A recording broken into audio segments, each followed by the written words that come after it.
We are about to experience our first major winter snowstorm of 2025 here in the Garden State.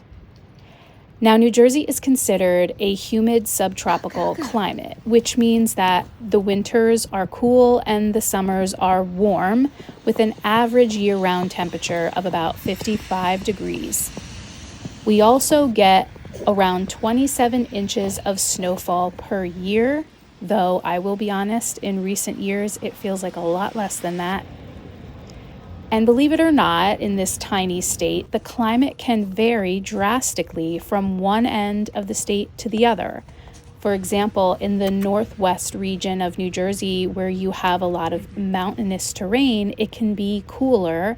And in the southeast region of the state, it can be warmer and more humid. And of course, we have some beautiful beaches.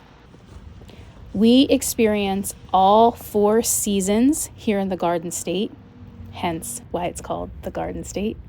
And we love each and every one of them, truly.